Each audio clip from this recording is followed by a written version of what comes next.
Good morning dear friends और प्यारे बच्चों। जैसे आप पिछले लेक्चर में जान चुके हैं कि ग्रामर जो है ग्रामर के कितने प्रकार हैं, ग्रामर कितने प्रकार से बांट करके उनका अध्ययन करते हैं और ग्रामर की क्या डेफिनेशन होता है, ग्रामर क्या होता है किसी भी लैंग्वेज का, ये सारी बातें आपको बता दी जा चुकी है। और आज जो हम लोग बातें करेंगे ग्रामर के जो देखे थे कि 5 पार्ट में उन्हें बांट करके अध्ययन करते हैं, उन 5 पार्ट के बारे में अलग अलग से देखते हैं। तो जैसे कि आप जान रहे हैं बच्चों कि ग्रामर जो होता है, ग्रामर का स्पेलिंग भी आप शायद हमारे हिसाब से जान रहे होंगे, ग्रामर है ना, ये ग्रामर है। और ग्रामर का स्पेलिंग क्या होता है बच्चों साहब? बहुत बढ़िया। ग्रामर में कितने पार्ट होते हैं इनके? 5। ORTHOGRAPH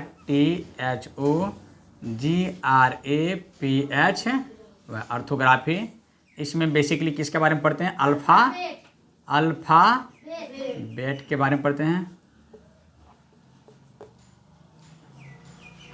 अल्फ़ाबेट के बारे में पढ़ते हैं, क्या पढ़ते हैं ना? अल्फ़ाबेट के बारे में हम लोग जानते हैं कि अल्फ़ाबेट में क्या क्या सीखते हैं। अल्फ़ाबेट में 3-4 बातें सीखते हैं। सबसे पहले इसमें वोवेल के बारे में सीखते हैं बच्चों, और इसके बारे में सेमी वोवेल के बारे में जानते हैं, और उसके बाद इसमें हम लोग क्या जानते हैं? कॉन्सोनेंट के बारे में जानते हैं, ठीक है ना। और फिर हम लोग ये भी जानते हैं कि अल्फ़ाबेट को कितने तरह से लिखे जाते हैं। सबसे पहले कैपिटल लेटर, और उसके बाद स्मॉल लेटर,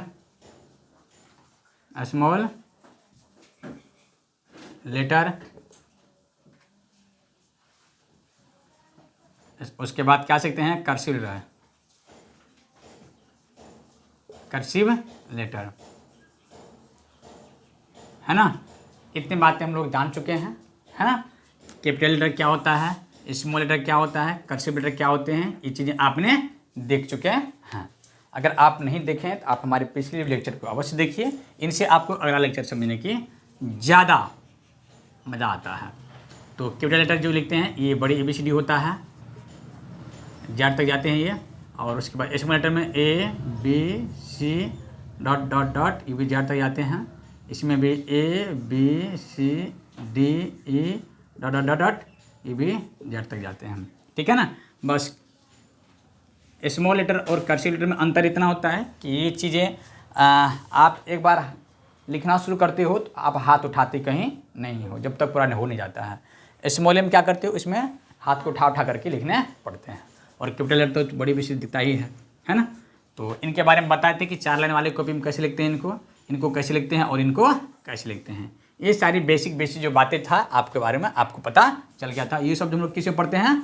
ऑर्थोग्राफी में पढ़ते हैं। किस में पढ़ते हैं? ऑर्थोग्राफी हम लोग ये भी जानते हैं कि ऑर्थोग्राफी में जो लेटर बने होते हैं, एक स्ट्रेट लाइन और एक कर्व लाइन से क्या होते हैं? कर्व लाइन से बने होते हैं। स्ट्रेट लाइन ऐसे होते हैं, कर्व लाइन ऐसे होते हैं। तो कोई भी लेटर जैसे मान लीजिए ए है, तो ये देखिए 1 straight line, 2 straight line, 3 straight line. तो ए लेटर जो है वो 3 स्ट्रेट लाइन से बने हुए हैं। और जैसे बी की हम बात करें इसमें कर्व में, तो बी देखिए बी स्ट्रेट से भी है और कर्व से भी है। बी देखिए सी देखिए पूरा स्ट्रेट पूरा कर्व से है ना, पूरा कर्व से है। और जैसे डी लिखेंगे तो डी देखिए स्ट्रेट भी हो गया और कर्व भी हो गया। तो जो भी लेटर 2600 के 26 लेटर हैं, ये लेटर जो लिखे जाते हैं ये स्ट्रेट लाइन और कर्व लाइन से लिखे जाते हैं। ये बेसिक बातें जो थे आपने ऑर्थोग्राफी के बारे में ये चर्चा था, आपने ये जान चुका है। और कैपिटल लेटर और स्मॉल लेटर और कर्सिव लेटर में जो ज़्यादा डिफरेंस होते हैं, किसी भी सेंटेंस या किसी भी प्रॉपर नाउन या किसी भी दुनिया का जो प्रॉपर नाउन है, उन नाउन को लिखने से पहले, उन नाउन को लिखने के लिए अंग्रेजी लेटर का जो इस्तेमाल करते हैं उनमें पहले कैपिटल लेटर लिखते हैं। क्या लिखते हैं? कैपिटल लेटर लिखते हैं। जैसे देखिए यहाँ पर लिखते हैं राम, क्या लिखते हैं? राम। ये राम हो गया है ना, ये राम एक राम वो राम थे जो अयोध्या के राम थे। कहाँ के राम थे? अयोध्या के राजा जो राम थे ना, उस राम के बारे में बात कर रहे हैं। एक अगर इसी चीज़ को अगर आप RAM लिख दिए ना तो ये राम नहीं तो ये रैम हो जाएगा। क्या हो जाएगा? ये रैम हो जाएगा। दोनों में अंतर हो जाएंगे। किसके वजह से अंतर हुआ? केवल लेटर के स्मॉल और कैपिटल होने से अंतर हो गया है ना। तो इनके बारे में भी हम लोग डिटेल से बातें करेंगे, ठीक है ना। तो पहले बेसिक बातें जो हैं है ना, इस बेसिक बातें को हम लोग समझ लेते हैं, फिर बातें को आगे डिटेल से समझते हैं। और जो कल पढ़ाए थे उसके बारे में। और उनके बाद क्या आता है बच्चों? उनके बाद आता है आपको इटिमोलॉजी। क्या आता है? ऑर्थोग्राफी आप देख लिए। और उसके बाद आता है इटिमोलॉजी।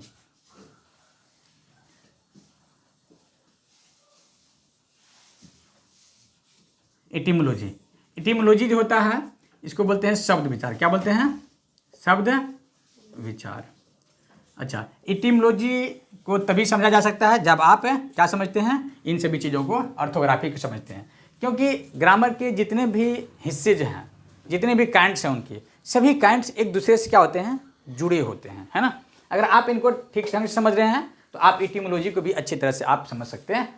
ऑर्थोग्राफी का अगर हिंदी की बात करें, ऑर्थोग्राफी को हिंदी में क्या कहते हैं? तो इनको हिंदी में कहते हैं वर्ण विचार। क्या बोलते हैं इसको? वर्ण विचार। वर्ण विचार इसको हिंदी में कहते हैं। और इटिमोलॉजी को हिंदी में क्या कहते हैं? शब्द विचार कहते हैं। इनमें शब्दों के बारे में जानते हैं हम लोग। किसके बारे में जानते हैं? शब्दों के बारे में जानते हैं। लेटर के बारे में, वर्ड के बारे में हम लोग इसमें अध्ययन करते हैं कि वर्ड जो हैं, इस वर्ड के बारे में क्या करते हैं? समझते हैं, जानते हैं। जैसे आप देखेंगे इंग्लिश में भी कई काइंड्स होते हैं। जैसे कि मान देखेंगे, आप देखेंगे COLOR, एक तो ये भी कलर होता है। COLOUR ये भी कलर होता है। दो कलर इस पहले दोनों सेम ही चीज़ है। सेंटर की बात करें, CENTRE एक तो सेंटर ये भी होता है।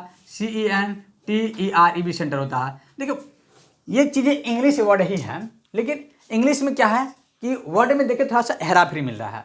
इनको भी आप कलर ही पढ़ेंगे, इनको भी आप कलर ही पढ़ेंगे, इसको भी आप सेंटर ही पढ़ेंगे, इनको भी आप सेंटर ही है। दोनों गलत नहीं है, दोनों गलत नहीं है। केवल क्या है? शब्दों का फेर है। केवल क्या है? शब्दों का फेर है। कौन सा इंग्लिश में किसको क्या पढ़ते हैं उनके बारे में हम लोग डिटेल से बातें करेंगे। ये शब्द विचार में बातें होती हैं। बात समझ में आ रहा है कि नहीं आ रहा है? चलिए, उसके बाद हम लोग जो पढ़ेंगे एटिमोलॉजी हो गया। उनके बाद हम लोग देखते हैं सिंटैक्स। क्या देखते हैं? सिंटैक्स। सिंटैक्स, सिंटैक्स का मतलब होता है सेंटेंस। सेंटेंस ध्यान से समझिए, सेंटेंस क्या होता है?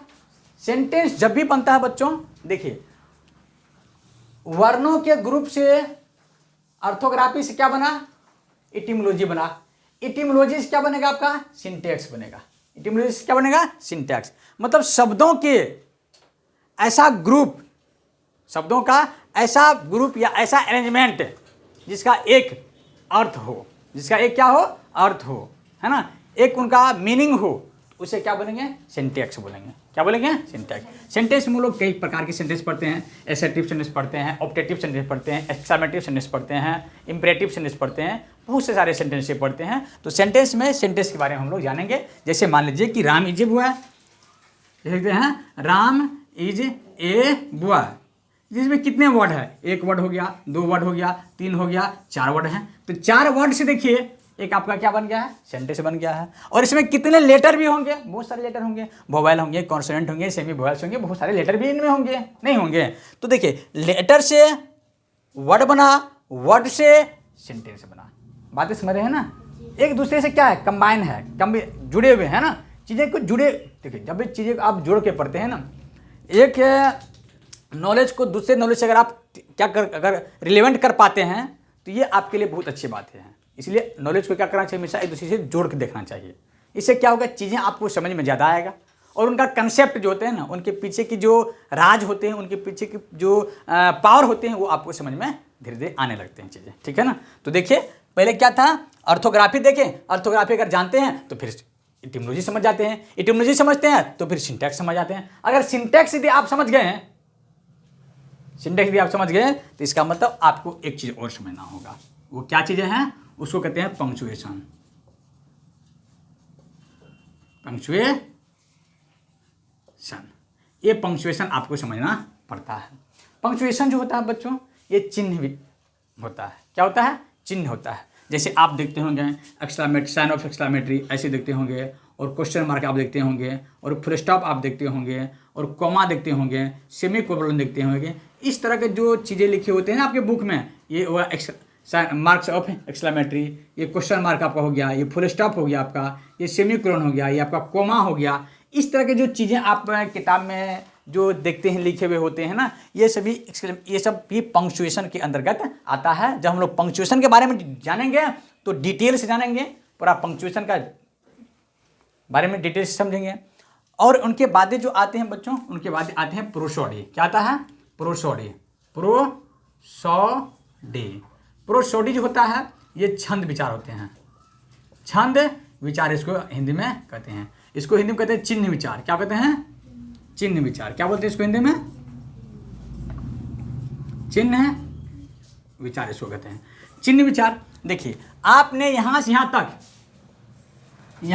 तक जो आपने सीखा है, ये सब शब्द को बनाने के लिए क्या है? एक हथियार आपका हो गया। ये सभी शब्द को बनाने के, शब्द को अरेंजमेंट करने क्या हो गया? आपका हथियार हो गया। अब इन सिंटैक्स, इटिमोलॉजी, प्रोसोडिस, आपने शब्द का कंप्लीटली जानकारी, सेंटेंस की जानकारी आपको कंप्लीट हो गया। उन सेंटेंस, उन शब्द और उन वर्ण को एक साथ कंबाइन करने के लिए क्या यूं ही करता चला जाए? जैसे आप इस तरह से समझ सकते हैं पंक्चुएशन को। जैसे मान लीजिए ट्रेन है। क्या है? ट्रेन है। ट्रेन जब भी चलते हैं कहीं से, उनके लिए कहीं कहीं क्या होता है? आराम करने के लिए क्या होता है? एक स्टेशन बनाए जाते हैं। क्या बनाए जाते हैं? स्टेशन। नहीं बनाए जाते हैं? बनाए जाते हैं ना। क्यों बनाए जाते हैं? ताकि स्टेशन पर रुके, ट्रेन को भी थोड़ा आराम मिल जाए, और उनसे यात्री का भी अपना आदान प्रदान कर ले। जिसको उतरना है उतर जाएगा, जिसको फिर चढ़ना है चढ़ जाएगा। नहीं होता ऐसे?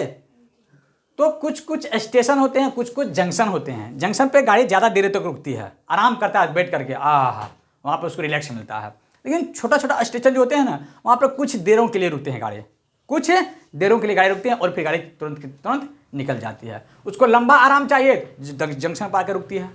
अगर छोटा छोटा आराम चाहिए तो स्टेशन उसके लिए बनी हुई है।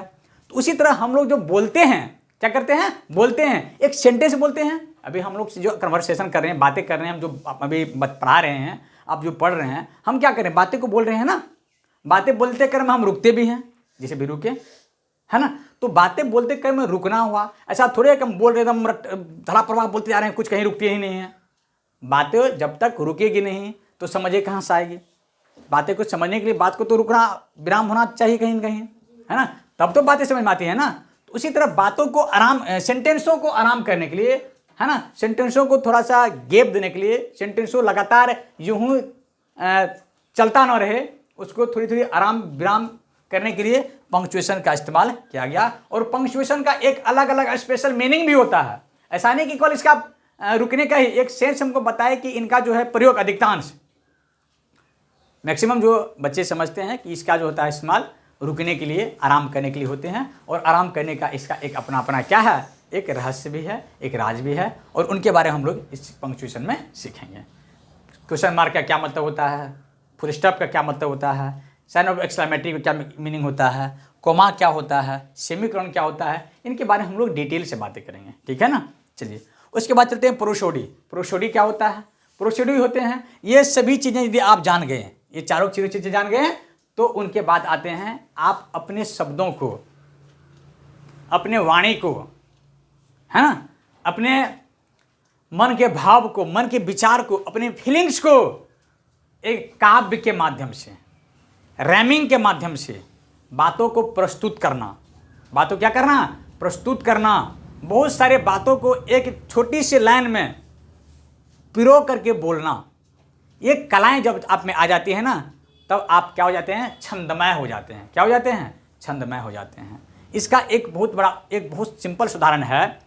आम का जो गुठली होता है ना, आम का गुठली जो होता है, उस आम के गुठली में पूरे आम का वृक्ष समाया हुआ है, लेकिन आप उन्हें देख पाते हैं? आम की गुठली में वृक्ष पूरा है? नहीं देख पाते हैं। क्यों नहीं देख पाते हैं? क्योंकि उन्हें देखने के लिए आपको समय चाहिए। उन्हें एक हरियाली खेत कहे तो एक बंजर खेत में नहीं, एक बढ़िया जमीन में आपको उन्हें क्या करना होगा? बोना होगा, और उनसे फिर आपका वृक्ष निकलेंगे। फिर समय जैसे जैसे बीतते जाएंगे उससे फल लगेंगे, और आप देख पाएंगे कि हाँ, ये तो हमने गुठली बोया था, लेकिन देखिए इससे एक बड़ा वृक्ष बन गया। तो वो चीज़ें प्रोसोडी होता है। प्रोसोडी में जो होते हैं ना सारे के सारे ये सारे ज्ञान का क्या होता है, एक प्रकार का मर्ज होता है। इसमें क्या होता है, मर्ज होता है ना, मर्ज करके ये बनाया जाता है। और यह जानने के बाद, यह करने के बाद, यह लिखने और समझने के बाद आपकी जो है नॉलेज एक अच्छे लेवल तक और एक अच्छे ग्रामर के जानकार आप बन जाते हैं। ठीक है ना। तो ग्रामर की नॉलेज अगर आपके पास अच्छे हैं तो आप शब्द के ऊपर पकड़ होगा, आपका सेंटेंसों के ऊपर पकड़ होगा, चिन्ह के ऊपर पकड़ होगा, ऑर्थोग्राफी के ऊपर आपको क्या होगा, पकड़ होगा। और इन सभी चीज़ों पर अगर आपका पकड़ बनता है तो आपका इसका मतलब है आपका नॉलेज अच्छे नॉलेज हैं, आप सही डायरेक्शन में जा रहे हैं और एक अच्छी स्टडी कर रहे हैं। आपका जीवन जो होगा वो भटकेगा नहीं। आप कोई भी चीज़ों को आंख बंद करके ग्रहण नहीं करेंगे, आंख खोल करके देखेंगे। ये चीज़ें जो कही जा रही हैं ना, ये चीज़ें कहाँ तक सही है, बात समझ रहे हैं बात को आप, मैं क्या कहना चाह रहा हूँ। तो ये इस तरह की बातें होते हैं। तो ये चीज़ें था आप मैं उम्मीद करता हूँ कि आपने ये छोटी छोटी बातें जो थी, बेसिक बातें हैं। बातें तो बेसिक है, बातें क्या हैं, बेसिक है, लेकिन इन बातों में बहुत सारा पावर छिपा हुआ है। इनके पावर को समझना है, ठीक है ना। और इनको अगर समझ जाते हैं तो फिर आपको ग्रामर पढ़ने में बड़ी आनंद भी आता है। क्या आता है, बहुत आनंद आता है। इन सभी को मर्ज करके एक क्या बनाया गया, ग्रामर। इन सभी को क्या कहते हैं, ग्रामर कहते हैं। जिस पुस्तक में आप इन सभी चीज़ों के बारे में क्या करते हैं, अध्ययन करते हैं, उसे क्या कहते हैं, ग्रामर कहते हैं। तो ग्रामर समझ में आया क्या होता है ग्रामर, और ग्रामर को ओपन करेंगे ये सारे निकल जाएंगे, और इसको भी ओपन करेंगे बहुत सारे, इसके एक एक ब्रांच है ग्रामर का। ये ब्रांच समझते हैं ना। हमारा देश भारत है, इस भारत देश में कितने राज्य, 28 राज्य। एक राज्य में कितने जिले होते हैं, एक जिले में कितने ब्लॉक होते हैं, एक ब्लॉक में कितने पंचायत होते हैं, कितने पंचायत में कितने विलेज गांव होते हैं, और कितने गांव में कितने घर होते हैं, कितने घर में कितने परिवार, कितने परिवार में कितने लोग होते हैं। बात समझ रहे हैं ना। ये चीज़ें होते हैं ग्रामर। ये चीज़ें क्या होते हैं, ग्रामर। ये तो मोटा मोटा पार्ट है ना, ये तो बेसिक चीज़ें हैं ग्रामर का। बात समझ रहे हैं ना। तो अब हम लोग क्या करेंगे, आगे बढ़ेंगे और समझेंगे बातें को एकदम दिमाग को खोल के रखिए, है ना। दिमाग को क्या करके रखिए, खोल के रखिए। दिमाग को खोल के रखने से क्या होगा, चीज़ें आपको समझ में आएगी, है ना। और किसी बच्चे को तो लगता है सभी बच्चों को आनंद आ रहा है ना। क्या आनंद आ रहा है ना सबको, चलिए। तो इतने सारे बात हो गए हैं, क्या इनको मिटा लें। इनको आप YouTube पर तो ये अपलोड होगा ही होगा, आप चाहे तो आप इसको आप लिख लीजिएगा, हम हट जाते हैं थोड़ा सा, इनको आप देख लीजिए, ठीक है। तो इस तरह से ये सारी चीज़ें बन गया है। तो आई होप आपको ग्रामर के जो बेसिक बातें थे वो आपको समझ में आ गया। अब हम ग्रामर को इसके अब जो है ना छोटे छोटे टुकड़े को क्या करेंगे, सीखेंगे और जानने की शुरू करेंगे। तो सबसे पहले हमारा जो एक हिस्सा होगा जानने की, वह होगा पार्ट्स ऑफ स्पीच। क्या होगा, parts of speech, parts of speech, parts of speech. भाषा के अंग, भाषा के अंग के बारे में हम लोग अध्ययन करते हैं। तब सभी जब करने के बाद हमारा अध्ययन हो जाएगा, तब सभी को क्या करेंगे, फिर कंबाइन करेंगे। वो कहाँ कौन सा नॉलेज किस कैटेगरी में जाता है उनके बारे में हम लोग समझेंगे। बात समझ में आ रहा है कि नहीं आ रहा, इसको मिटा देते हैं। चलिए मिटा लेते हैं इसको। तो सभी बच्चे बड़ी आनंद से पढ़ रहे हैं, ये तो हमारे लिए बड़ी खुशी की बात है। और बच्चे पढ़ें, और जो बच्चे हमारे YouTube वीडियो पर अगर पहली बार आए हैं तो वो बच्चे के लिए हमारा सलाह है कि वे बच्चे हमारा पिछले वीडियो को ज़रूर देखें।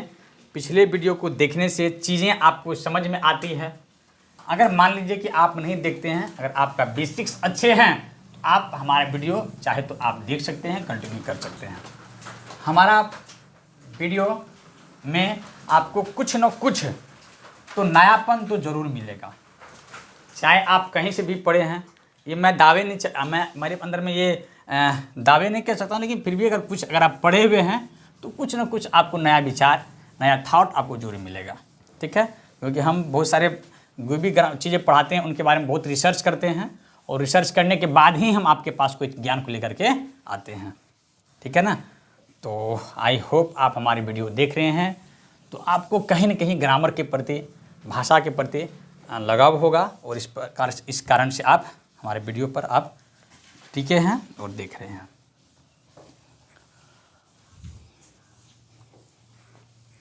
चलिए, कंप्लीटली तो नहीं मिटा है, लेकिन हम मिटाने के पूरी प्रयास किए हैं। चलिए समझते हैं। तो क्या बात कर रहे थे हम लोग? पार्ट्स ऑफ स्पीच के बारे में। क्या बात कर रहे थे? Parts of speech. बच्चों रेडी है आप लोग? आपके ग्रामर की बुक में ऑक्सफोर्ड ग्रामर हो या जो भी ग्रामर आपके पास उपलब्ध हो, अभी तो बेसिकली गाँव घर में ग्रामर मार्केट में ही चलता है, ऑक्सफोर्ड का ग्रामर हो। इसका दो प्रकार के ग्रामर आते, दो ठो ग्रामर आते हैं, एक सीनियर आते हैं और एक जूनियर आते हैं, ठीक है ना। तो आप बच्चे क्लास के हैं तो आपको हम बेसिक से चीज़ें पढ़ा रहे हैं, तो आप पहले जूनियर ग्रामर आप ले लीजिएगा, ठीक है ना, तो आप फिर सीनियर। कोई भी बच्चे देखिए, आप कोई क्लास में है मतलब नहीं है, आपको चीज़ें आनी चाहिए, है ना। बहुत से ऐसे बच्चे होते हैं कि बहुत क्लास पढ़ने के बाद भी उनको बेसिक चीज़ें समझ में नहीं आता है और वह बूढ़े हो जाते हैं फिर भी उनको समझ में नहीं आता है। तो चीज़ें वो नहीं है, आपको समझना चाहिए, समझ में बातें आना चाहिए। तो चलिए हम लोग किसके बारे में जानेंगे आज? Parts of speech. क्या बारे में जानेंगे? Parts of speech. Parts of speech. Speech की स्पेलिंग बोलिए। कोई दिक्कत नहीं ना? बहुत बढ़िया, आप लोग कर पढ़ते हैं, इतनी अच्छे से पढ़िए और आगे बढ़िए, जीवन में तरक्की कीजिए। पढ़ने से कभी भी लाज मत करो, रटते हो तो पूरा दिल खोल के याद करो। ये मत देखो कि कौन हमारे बारे में क्या सोचता है। दूसरे के पास इतना समय नहीं है कि आपके बारे में कुछ सोचेगा, आप खुद उनके बारे में सोच रहे हैं, है ना। तो दूसरों से कोई परवाह, नो टेंशन। ज्ञान जहाँ से मिले ले लो। ज्ञान के लिए उच्च नीच छोटे बड़े ये नहीं होनी चाहिए, बात समझ रहे हैं ना। तो ज्ञान को आप कहीं से भी ले सकते हैं। ज्ञान के लिए आपको पात्र को मत देखिए, ज्ञान को देखिए। तो पार्ट्स ऑफ स्पीच में बच्चों हम लोग कई चीज़ों की हम लोग क्या करेंगे? अध्ययन करेंगे। सबसे पहले पार्ट्स ऑफ स्पीच कहते किसे हैं? ग्रामर का एक बहुत छोटा सा हिस्सा जो आपको भाषा समझते हैं। स्पीच मतलब क्या होता है समझ लीजिए, क्या है स्पीच का मतलब? समझिए वाक्य समझिए, या भाषा समझिए, सेंटेंस समझिए, वाक्य समझिए। क्या समझिए? वाक्य कर दीजिए, है ना। वाक्य में प्रयोग होने वाले, ध्यान समझिए, वाक्य में प्रयोग होने वाले जितने भी शब्द हैं वे सभी शब्द एटिमोलॉजी से आएंगे, आपको नहीं आएंगे? जितने भी शब्द हैं वे शब्द को एक सिस्टमेटिक ढंग से कैसे अध्ययन करना चाहिए वो आपको पार्ट्स ऑफ स्पीच की जानकारी देता है। इनमें कौन कौन से हिस्से होंगे, कौन कौन से पार्ट होंगे, वो पार्ट को आप पहले देखिए। सबसे पहले पार्ट होते हैं बच्चों, उसका नाम है नाउन। नाउन, ठीक है ना। उसके बाद जो आता है प्रोनाउन आता है ना। उसके बाद क्या आता है? एडजेक्टिव। एडजेक्टिव। उसके बाद जो आते हैं एडवर्ब आता है आपको। उसके बाद जो आप पढ़ते हैं, क्या पढ़ते हैं? क्या था बच्चों? Noun, pronoun, adjective, verb. यहाँ पे वर्ब लिखना अच्छा रहेगा कि नहीं होगा? यहाँ पे वर्ब कर दिए, ठीक है ना, तब वर्ब कर देंगे, कोई दिक्कत नहीं ना। थोड़ा सा चीज़ों को वर्ब अच्छे एक सिस्टमेटिक ढंग से वर्ब, यहाँ पे एडवर्ब, ठीक है ना। उसके बाद आप लीजिए प्रीपोजिशन।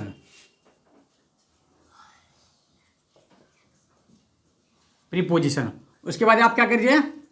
कंजंक्शन। उसके बाद क्या आता है? इंटरजेक्शन।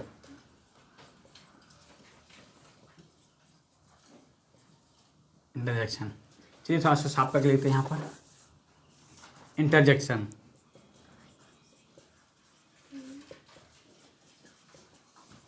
इंटरजेक्शन। ये आपके कितने हो गए देख लीजिए।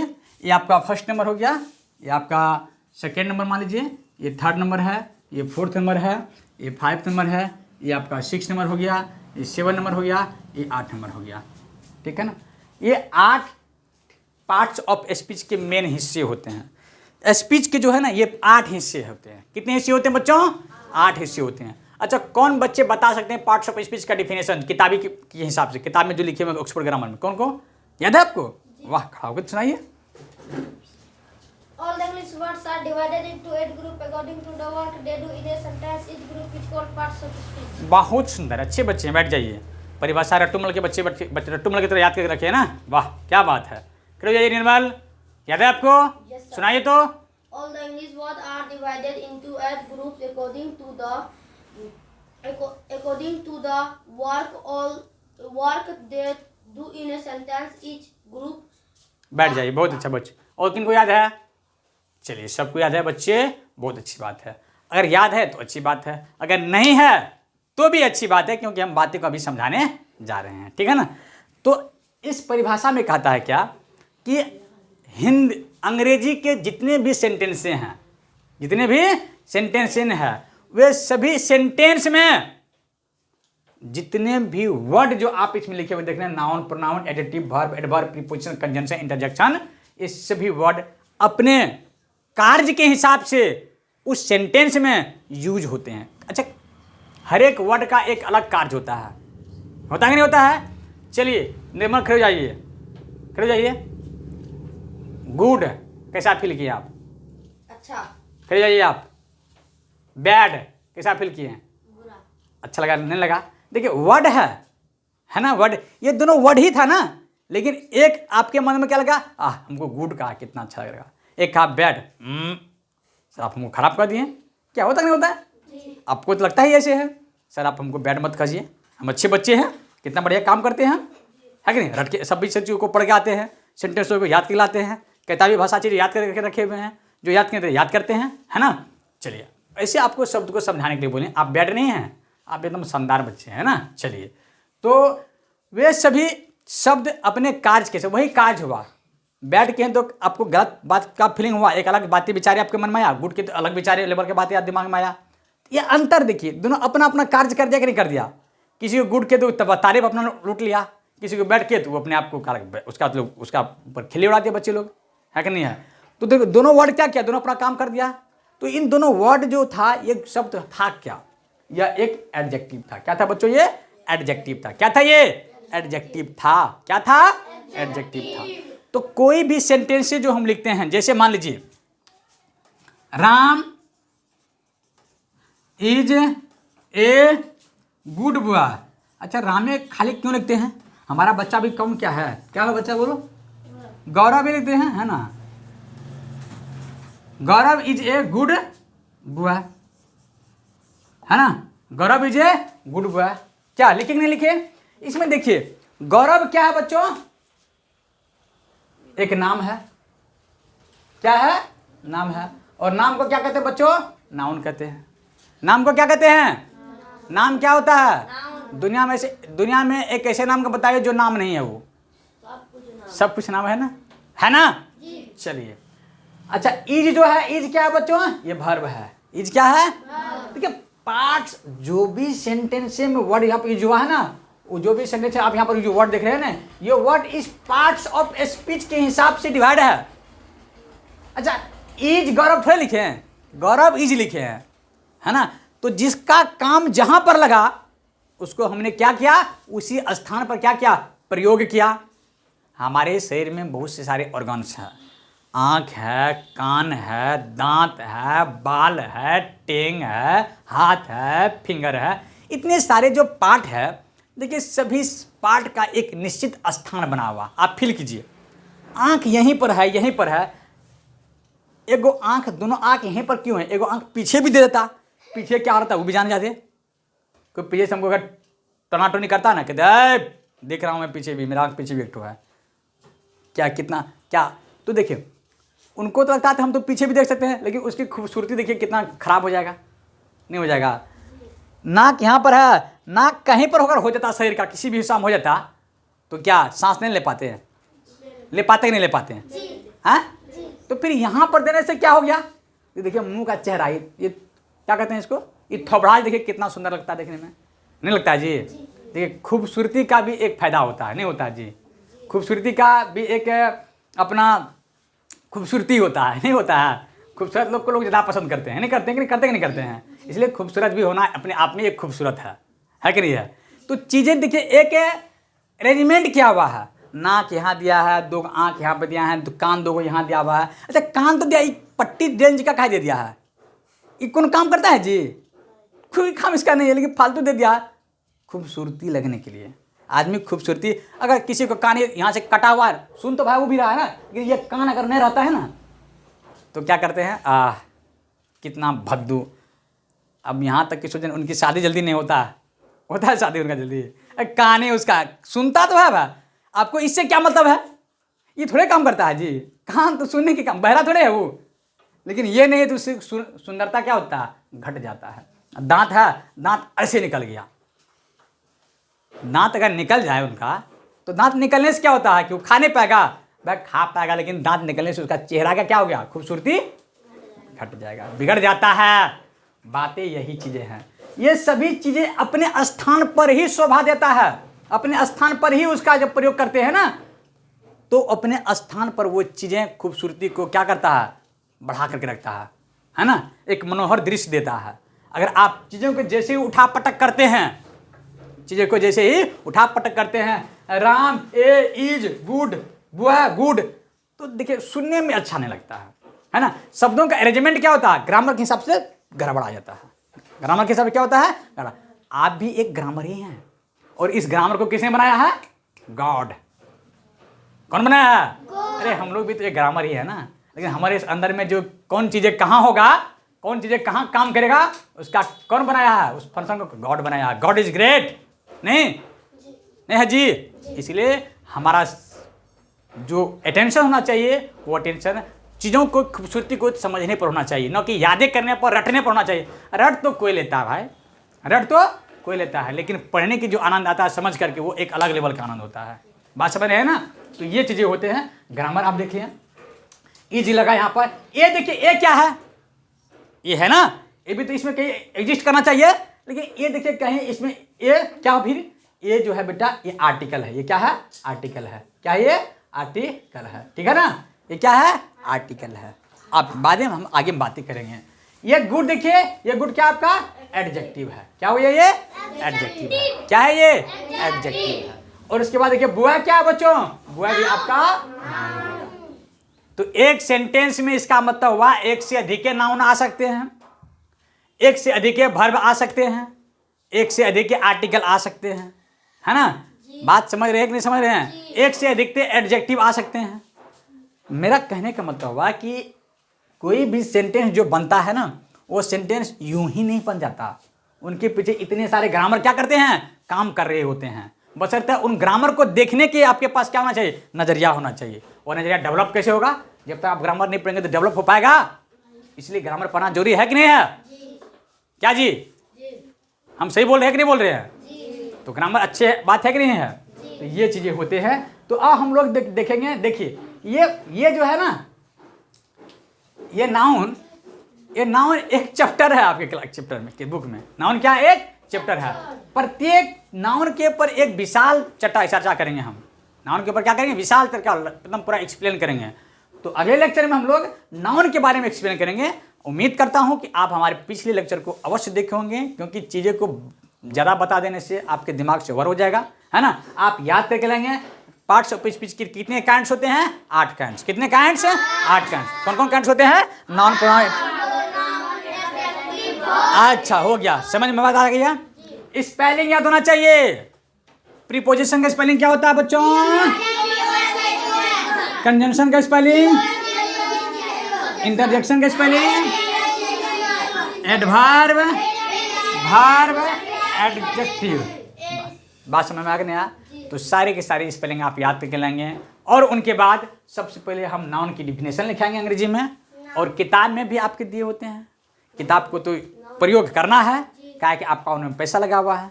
किताब केवल देखने के लिए थोड़ी रखे हैं आप, उनके जो ज्ञान है उनको भी तो लेना है ना। अरे पैसा लगा है ना, उसमें पैसा का तो इस्तेमाल होना चाहिए ना। किताब में जो वो ज्ञान डिफिनेशन है उनको भी याद कर लेना है। अरे किताबें याद करने से कुछ ज़्यादा थोड़े है, लर्न कर लेंगे, देख लेंगे, है ना? और उनके बाद सर जो बताएंगे तो पूरा आपका डिफिनेशन क्या हो जाएगा? क्लियर हो जाएगा। तब याद नहीं करेंगे, आपके दिमाग में रहेगा, है कि नहीं है? बातें की कॉन्सेप्ट समझ में आने चाहिए। Thanks for watching this video. आपने हमारे वीडियो कितना देर तक देखा, धन्यवाद। ठीक है, तो बंद करते हैं, फिर नेक्स्ट लेक्चर में हम लोग मिलेंगे नेक्स्ट पार्ट में ग्रामर के। Thanks for watching this video.